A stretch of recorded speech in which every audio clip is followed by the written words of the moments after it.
Bienvenue à la revue de presse de Audace 24 TV, de ce jeudi 21 août 2025.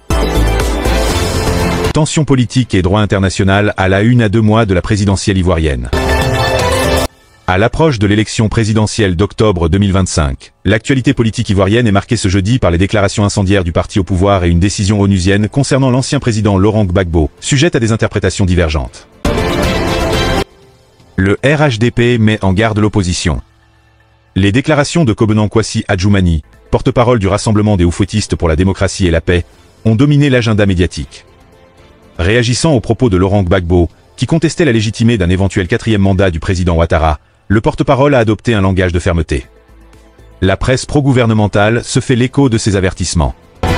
Le Matin relaie sa menace sans équivoque. Si vous cassez, vous payez cash. Si vous tuez, vous en payerez le prix. De son côté, le Patriote choisit un ton plus mesuré mais tout aussi directif, appelant l'opposition à réfléchir 2 fois. La décision de l'ONU sur Gbagbo, interprétée entre un chaos et injonction.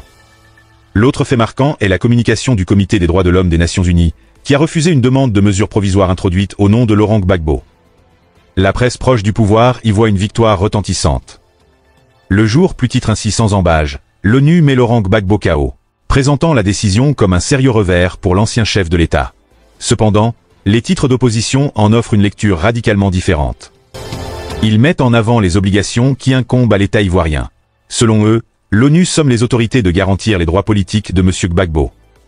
Le quotidien d'Abidjan estime que l'ONU fait injonction au régime Ouattara, tandis que la Nouvelle Alliance affirme en une, l'ONU somme le pouvoir Ouattara de garantir les droits politiques de Laurent Gbagbo.